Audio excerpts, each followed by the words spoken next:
After the Whistle starts in Hollidaysburg, where Fort Hill with a little trickery with the flea flicker as Noah House unloads a pass downfield to Jamison Powell for the touchdown. Let's watch that back. House hands it off and then it gets back, uncorking it for the touchdown.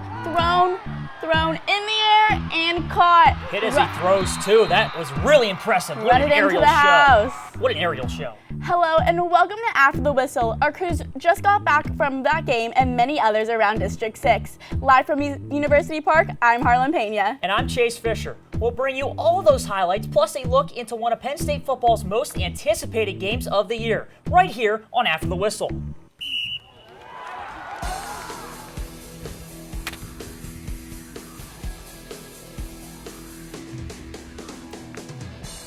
Tonight's game of the week takes us to Philipsburg-Osceola, where the Mounties are 2-0 at home this year. They hosted a Bellwood-Antis team that has only allowed 14 points over its last 3 games. Mountaineers take the first possession all the way down to the 5 after the opening coin toss, and Colton Chapman bounces off tacklers to find Pater. After Chapman recovers a fumble, he pays it off near the goal line again for his second touchdown to put the Mounties up 14-0 in the second. Some hard-nosed running by the running back. 7 minutes left in the second. The Blue Devils respond with Richie Shoemaker's own punishing run from 2 yards out to get the Blue Devils on the board. In the second half, Bellwood-Antis trying to mount a comeback, down 31-21, and Boffman finds Colin Gibbons for the 19-yard score. But they would come up just short after a turnover on their final drive as P.O. holds on for the 31-28 win. The Blue Devils fall to 500 and host BG next. P.O. goes to 4-2 and hosts Bellefonte next week. Our Game of the Week reporter Alec Brown was at P.O. to cover the matchup. Alex, sounds like we picked up a great game to feature this week. And, well, Chase, we sure did. This matchup was all about the Bellwood-Antis defense against the P.O. offense, and only one could come out on top. A football masterpiece was put on by Philipsburg-Osceola early on. Their staggering defense translated into grinded-out offensive possessions. The trenches were a main focal point. The man who benefited from the offensive line was Colton Chapman. And I got to give it to my line. They brought line and my lead backs blocked very well tonight, so give credit for them for the 2 touchdowns. But it wasn't just the line play on the offensive side. The Mountaineers across the game accumulated 4 forced fumbles. One was recovered by none other than Chapman. I knew we had to step up, and when I saw a ball, I had to get it because I knew that was big for us. Big opportunity to capitalize. So Philipsburg-Osceola was doing great on offense and defense in the first half, but it'd be their mentality and grit that were put to the test in the second. P.O. lost focus in the fourth, leaving the door open for a potential comeback. But Coach Jeff Roman was not disappointed in the finish. Games like this are what it's all about, really. They're a good football team. And I thought our kids played a heck of a game in all facets, and I'm excited for them. Coach Roman kept the same mentality whether his team was up 17 or 3. A Mounties interception sealed their victory. We're to win. You can't sit here and play not to lose. You got to play to win. And I think the kids are finally getting that mindset, and if we can do that, we're going to be successful. The Mounties are now averaging nearly 28 points per game after tonight. A big reason why they are 4-2. Harlan, back to you. The Central Dragons took the trip over to Huntington to face against the Bearcats.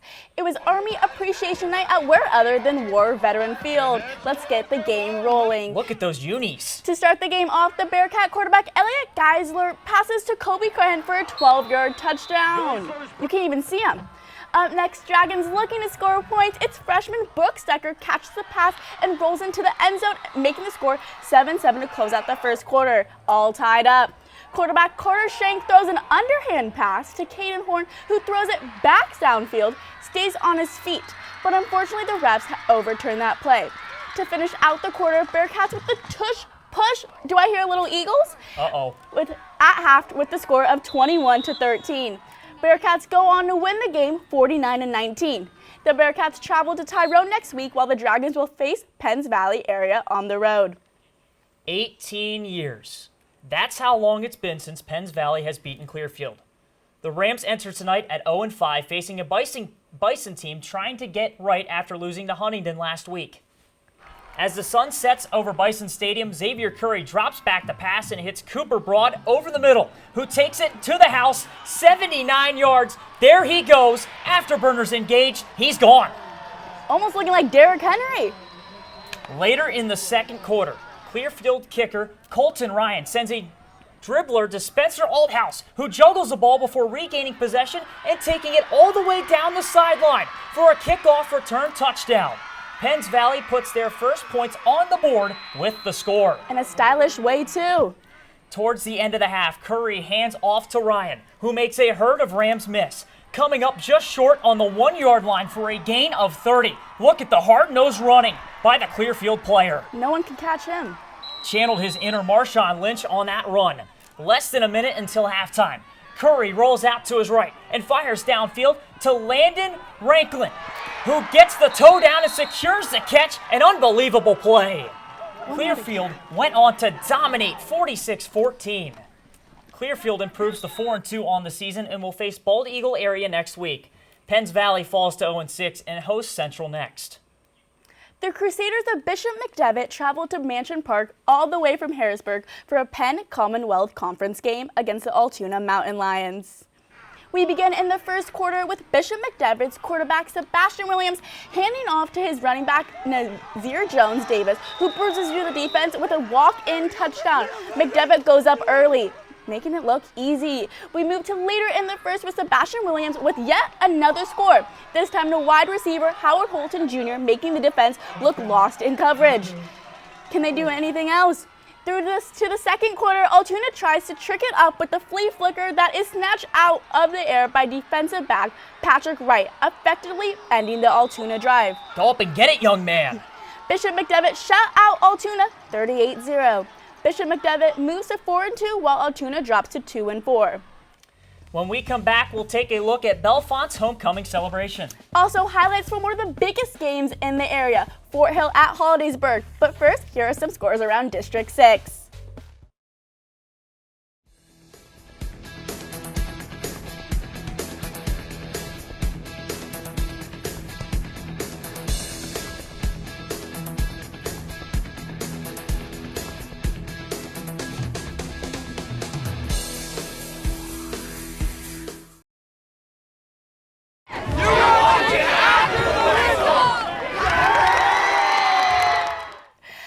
Welcome back from Bellefonte student section as they celebrate homecoming tonight. Interesting the decision to put homecoming on a rivalry that has not always gone their way, Harlan. It's the Curtain Bowl tonight between the Red Raiders and their rival Bald Eagles. Last season, Bellefonte won the bowl for the first time since 2020. Can they make it two in a row? Let's see. The stands were packed for tonight's rivalry game. Let's start early in the first quarter when the snap goes over Alton Howell's head and rolls out of the end zone for a Bald Eagles safety. Oh no. What a way to start. After hitting a chip shot field goal, Bald Eagle would go up 5-0 in the first. Sounds like a baseball score. Bellefonte's Alton Howell connects with Landon Lidgilly for a 21-yard gain. That would set up a 5-yard touchdown run with Caven Smithkirk to put them up 7-5 with 8:17 left in the half. With only 7 seconds left, Grady Fisher delivers it to the end zone to Bo Taylor after a 2-point conversion. Bald Eagle goes up at the half 13-7. Bald Eagle would hold on to their lead and beat the Red Raiders 19-14. With tonight's victory, Bald Eagle moves to 3-3 and Bellefonte falls to 2-4. At halftime, we caught up with the homecoming king and queen. This week, it brings so many people. Our student section is extremely packed. Our cheerleaders are loud. Our band is screaming. We have so many people here, all for one cause. It's awesome. The Junita Valley Hornets have been buzzing to a 4-1 start to their season, and tonight they face Moshannon Valley. The Hornets enjoy youth night with their junior cheerleaders, starting that spirit from a very young age. As Andrew Clark would punch in this goal line rush to open up the score, 8-0 Hornets, with the 2-point conversion being successful. Back to Junita Valley as Gavin Smith would fail to take the pitch and JC Smith would drop to the ground collecting the fumble. The Hornets would get the ball back and fire deep downfield by Mason Abernathy would rise up and haul it in for the turnover to break a tackle and head the other way. An interception at its finest. Now to the second quarter, Andrew Clark takes this one, bounces off arm tackles, cup upfield into the end zone to extend Juanita's Valley to 15-0. Junita Valley would overcome Moshannon's Valley defense to go on to win 28-6. As they advance to 5-1 and look to keep rolling against Mount Union, while Moshannon Valley falls to 2-4 and will look to bounce back next week against Carenzoville. Mifflin County has lost 3 straight games by a combined score of 67-13. Palmyra has also had their ups and downs. Tonight they travel to Kishbank Field at Chapman Stadium. And it's Husky homecoming as Mifco crowns their king and queen. Such a special moment, Harlan. Early in the first, Palmyra's Jake Shellhorn intercepts Chase Harding in the end zone and brings it back to the 22-yard line. The Huskies come up with nothing on their opening drive. After a scoreless first half, Mifflin County's Jackson Strohecker runs it for his first varsity touchdown. What a moment for the young kid as the Huskies go up 8-0. But not so fast, my friend, as Lee Corso would say, as Palmyra's Travis McDaniel goes 75 yards on the first play of the ensuing drive. There he goes, breaking tackles down the sideline. He hits the gray paint, which means it's a touchdown. No one is even near him as he goes home. However, the Cougars would fail to convert the 2-point conversion, and that would be all she wrote in the offensive department as the Huskies would hold on to win a tight ball game 8-6. Mifflin County moves to 3-3, and they travel to Waynesboro next week. Palmyra drops to 2-4 and will host Lower Dauphin. The Fort Hill Seminoles drive from Maryland to challenge Hollidaysburg in their homecoming game. Both fan bases came out and drove to Tiger Stadium for what turned out to be an entertaining matchup. A little over halfway through the first quarter, Fort Hill throws their first pass of the game, and it goes 43 yards to the house for Jamison Powell's Morris, his first of many highlights in this interstate rivalry. Oh, he must have been a big factor. The Golden Tigers would respond quickly, driving down the field, leading to quarterback Cole Delatrey, rumbling 8 yards into the end zone. He's very happy about that one. Then the excitement picked up late in the second quarter, starting with a flea flicker from Noah House right back to Powell Morris, 43 yards, and extends the lead to 10. We know you saw this one earlier. We have to watch it again. It was too good. Hollidaysburg closed the gap with a block kick. They returned it for a touchdown and came back into the second half to defeat them 35-30. Hollidaysburg will face Jersey Shore next Friday, and Fort Hill will travel down to West Virginia to face the Bridgeport Indians.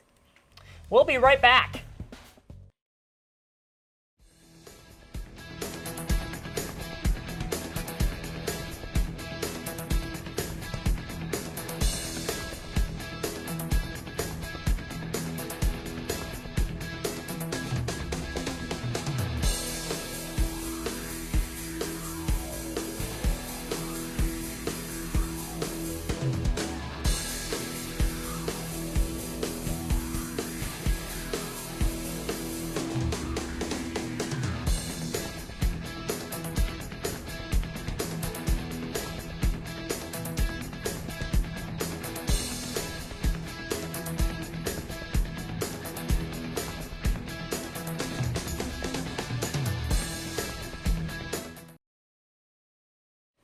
Chase, there was a ton of great plays around District 6 this week. You're right, Harlan. But first, our reporter Cassie Vaselis is in Ireland as the Pittsburgh Steelers get set to take on the Minnesota Vikings on Sunday. Cassie. Thanks, guys. Yes, I am here in Dublin, Ireland, as the Minnesota Vikings will face the Pittsburgh Steelers on Sunday in Croke Park for the NFL's first ever regular season game here in Ireland. Behind me is the NFL fan experience, where a ton of fans are kicking field goals. This is in the Dublin Castle. Then to my right, there is a Super Bowl gallery with all of the Super Bowl rings, as well as the Vince Lombardi Trophy. Another event around Dublin is that each team has a bar where their fans can enjoy their time. There are many different players who are involved in this historic game, and there are some Penn Staters in that list. From the Steelers, there is Pat Fryermuth and Joey Porter Jr., while the Vikings have Will Fries and Kobe King. Not only are there Penn Staters on the field, but I even found one in Dublin who was kind enough to share her whiteout prediction with me. I think it's going to be close, but I think Penn State's definitely going to win. Home field advantage. I'm going like 21-18 Penn State, for sure. Be sure to tune into the game on Sunday at 9:30 a.m. Eastern Time. It's a big week for football in the state of Pennsylvania, especially here in State College. The anticipation for Penn State's whiteout game against Oregon has been 62 years in the making. The Ducks are set to visit Happy Valley for the first time since 1964, and fans have flooded State College for the 18th annual Whiteout. Fans can enjoy ESPN's College Game Day, which is their college football pregame show, on the lawn of Old Main from 9 a.m. to noon tomorrow. Local businesses are stocked and prepared for the heavy foot traffic as fans get ready for kickoff just outside of Beaver Stadium. Students have been camping out all week in anticipation for tomorrow's top 10 matchup. Penn State football welcomes in the Oregon Ducks this weekend for a top 10 matchup. Fans eagerly await kickoff in the biggest game of the season so far. Our reporter Max Malik has more about the game. Thanks, Harlan. Outside of the Whiteout Week festivities, there are still some questions surrounding the Penn State football team, particularly with the offense. Penn State's offense outperformed its non-conference competition in the first 3 games, but compared to Oregon's first 3, the Nittany Lions have scored 4 fewer touchdowns and 30 fewer points. Much of the blame is landing on quarterback Drew Aller. Despite the criticism, Coach James Franklin sees growth and maturity. Every single year, he's always lived the position. He's grown a lot. He shared some stories with the team about maybe, his freshman year being on social media, and he's not on social media anymore. Like all that stuff. It's a distraction. Aller has options in the passing game. One of them is sophomore Luke Reynolds, who has made an impact so far this season. He showed flashes of it last year. This spring, he did a great job. But Luke is shown to be a guy that's going to make plays in critical moments. But Aller also needs protection to make plays. This week, the offensive line is facing star linebacker Mateo Uyunglele, who has 3 sacks in 4 games. For Penn State offensive lineman Vega Ioane, Uyunglele isn't the only one he's worried about. We don't prepare for one player. It's focusing on us and what we need to fix and what we saw, the past 3 games. He's a respected player. He's a really good player, but it's all about us going out there and dominating and doing what we need to do. Although there's a lot of pressure on the entire team against the Ducks, a key advantage the Nittany Lions have is the environment. And just the anticipation and the build-up, the students sleeping outside the stadium all week. It's just turned into a special event. And not just in football, really in sports. If you're a sports fan, this is like a bucket list thing that you need to attend. Penn State is converting less than 40% of the time on 3rd down. Improving on 3rd down will be critical for the Nittany Lions to get a win and send their fans home happy. Chase, Harlan, the Nittany Lions are going duck hunting tomorrow night. And we'll see if they're lucky, Max. Harlan, we've seen plenty of action tonight from around District 6, but let's turn it to our Jack Dobbins for our best moments.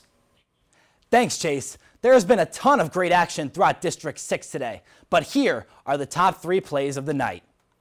We lead off in Clearfield as Colton Ryan boots the wrong half of the ball for an unintentional squib right to Spencer Althouse of Penns Valley, who reads his teammates' blocks perfectly, blitzing almost the full length of the field down the sideline for the score.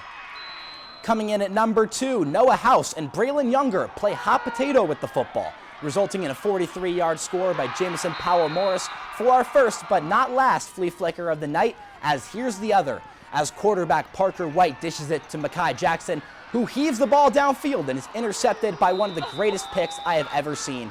Shades of OBJ on that snag from Patrick Wright of Bishop McDevitt. Those were our top 3 plays of the night. Back to Harlan and Chase to the desk. That's going to do it for us this week on After the Whistle. For more updates about our show and our coverage of games, follow us on X, Instagram at ATWPSU. I'm Harlan Pena. And I'm Chase Fisher. Tune in next week for more coverage of District 6 football and, of course, Penn State gridiron ball. Right here on After the Whistle.